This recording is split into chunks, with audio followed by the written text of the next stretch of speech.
Hello বন্ধুরা, Bengali spice চ্যানেলে তোমাদের সবাইকে স্বাগত জানাই। আজকে আমি নিয়ে চলে এসেছি জিরো অয়েলের আরও একটি সুন্দর রেসিপি। আমি তৈরি করেছি তেল ছাড়া মশলা ভেন্ডি।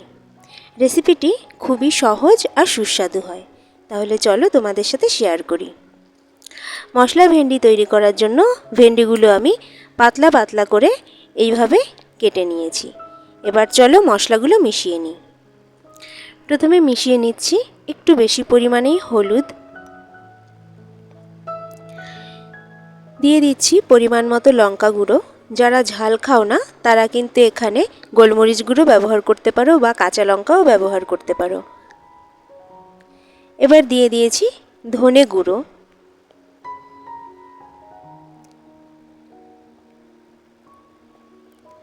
দিয়ে দিচ্ছি স্বাদ মতো নুন,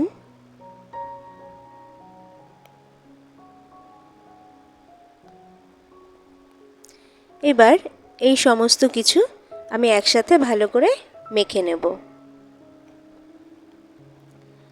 আস্তে আস্তে খুব ভালো করে মেখে নিতে হবে।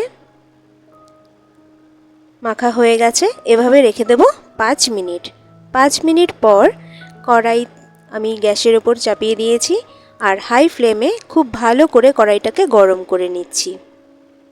কড়াই গরম হয়ে গেলে এতে দিয়ে দেব 1 চা চামচের মতো গোটা জিরে।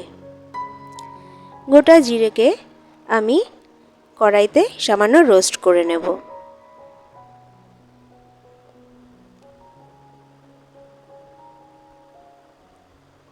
যখন জিরে থেকে খুব সুন্দর ভাজা ভাজা গন্ধ বার হবে তখন মেখে রাখা মশলা আর ভেন্ডিগুলোকে আমি দিয়ে দিচ্ছি।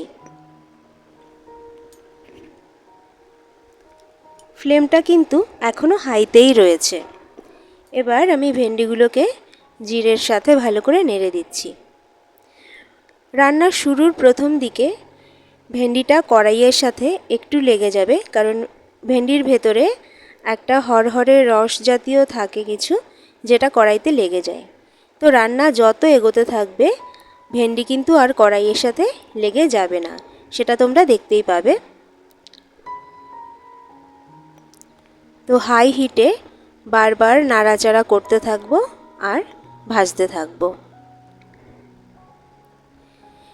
যখনই ভেন্ডির রসটা শুকিয়ে যাবে তখন দিয়ে দেব চাপা আর লো ফ্লেম করে দেব। একটু পর পর ঢাকনাটা খুলে নাড়াচাড়া করে দেব।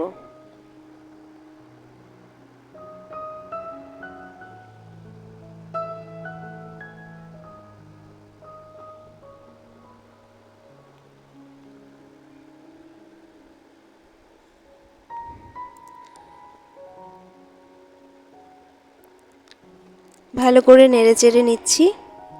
ভেন্ডি কিন্তু এখনও সেদ্ধ হয়নি। তো এই অবস্থাতে আমি আবার হাতে একটু জল নিয়ে ভেন্ডির ওপর ছিটিয়ে দিলাম আর চাপা দিয়ে দেব।